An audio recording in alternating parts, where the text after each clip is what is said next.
يقول في المقدمة: لا نملك في الحقيقة صورة دقيقة عن حجم الملفات التي وقع إتلافها قبل ذلك التاريخ، تاريخ 11 ديسمبر 2011، جانفي 2011، وبالخصوص في النصف الثاني من شهر جانفي 2011 الذي تم فيه إخراج آلاف الوثائق من رئاسة الجمهورية. وهذا السؤال هنا يطرح: من أخرج هذه الوثائق؟ وين هزها؟ وفين أتلفها؟ ولماذا يتلفها؟ وبأي صورة؟ ومن معناها عاهد له بذلك؟ وهذا يعني نعرف شكون تداولوا على القصر الرئاسي خلال الفترة من 14 جانفي إلى غاية معناها 23 أكتوبر أو ما بعد بقليل، عندما أمسك السيد مصطفى المرزوقي رئيس الجمهورية الرئاسة. نعرف شكون، وبالتالي على الناس هذوما أن يتحاسبوا وأن يطرح السؤال: شكون اللي كلفهم باش يتلفوا وعلاش أتلفوه؟ وبالتالي علينا أن نحاسبهم. فنكمل: كما أن الإتلاف والإخفاء لم يشمل فقط وثائق دائرة الإعلام، بل وثائق دوائر أخرى على ما نعتقد، يعني داخل القصر الرئاسي، تكون وثائق دبلوماسيه، وثائق سياسيه، امنيه، الى اخره. ان الوضعيه التي وجدنا عليها ارشيف دائره الاعلام تطلبت وقتا طويلا لجردها وتبويبها وتصنيفها، ولهذا السبب تاخرت، ثم الاشتغال عليها.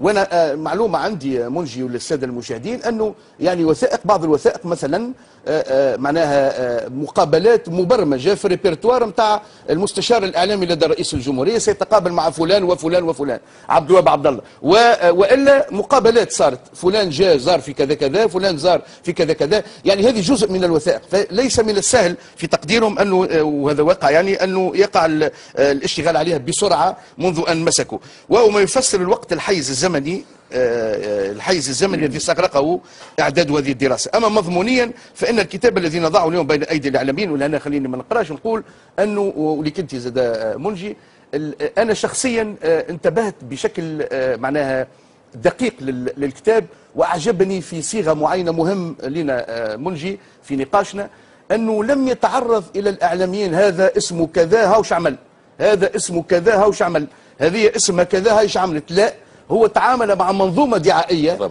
حاول أن يفكك هذه المنظومة. داخل هذه المنظومة أيضا هنالك بعض الأطراف المورطة في كذا والمورطة في كذا والمورطة في كذا. يعني مثلا تلميع صورة الرئيس المخلوع، هنالك جوقة إعلامية كانت تلعب هذا الدور وتقوم بهذا الدور. مثلا الحملة الانتخابية لعام 94 كلفت بها مجموعة أخرى تقوم بهذا الدور، حملة انتخابات 99 نفس الشيء، وهلم جرا.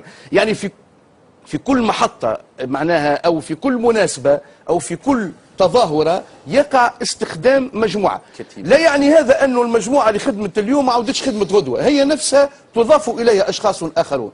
يعني وهنا قيمة ما سميناه منذ حين في المقدمة بالأخطبوط. فنحن أمام أخطبوط يتوزع حسب معناها ليزاكتيفيتي اللي في البلاد والفعاليات، وحسب احتياجات رئاسة الجمهورية في تلميع هذه الصورة، وفي تقديم صورة معناها تليق بحاجة معينة. يعني المنظومة هذه اكتشفها الكتاب في حاجة أساسية، وهي، ولهنا نوصلوا للخطة الإعلامية. ما نحبش نتكلم برشا الحقيقة، لكن ضروري أن نقول بعض المعلومات. الخطة الإعلامية تقوم على عديد العناصر منها، لكن أبرزها نقول إبراز وجود توافق في تونس حول الرئيس المخلوع ونظامه وخياراته. هذا هو المبدأ الكبير العام اللي تحركت من خلاله الدراسة اللي تمت هذه الكتاب الأسود اللي أمامنا الآن، واللي هو موضوع حديثنا اليوم. وداخل الهدف الرئيسي هذايا هنالك أهداف أخرى: تجنيد جملة من الإعلاميين، إصدار مؤلفات، إصدار معناها صحف، إصدار العديد من المعطيات، مثلا تقديم الدعم لنشريات تونسية وأجنبية تلمع صورة النظام، إنشاء مواقع إلكترونية لهذا الغرض أيضا. يعني العديد الحقيقة من التفاصيل المهمة، تنسيق مع وزارة الداخلية مع وزارات أخرى للحصول على معلومات تخص الصحفيين وتخص الفعاليات، ايش يعمل الصحفي هذا، ايش يعمل السياسي هذا، ايش يعمل الناشط هذا في المجتمع المدني، ايش بيه المثقف هذاك صرح هنا ولم يصرح هناك، ايش قال في التصريح هذا وايش قال في شعره هذا الكل بالتنسيق معهم. الضغط لفرض نوعيه من الضيوف التونسيين مثلا في القنوات الاجنبيه، هذا يعني من المسائل اللي كانت مرتبه وكانت بدقه. نتعرضوا لبعض التفاصيل هنا. ابرام اتفاقيات، وهنا يعني نفهم أن الماكينه منجي ماهيش ماكينه بسيطه. ابرام اتفاقيات مع مؤسسات دوليه وعربيه واقليميه متخصصة في الاتصال والإعلام، ودورها أن تقدم استشارة للنظام المخلوع كيف يتصرف في الحدث الفلاني.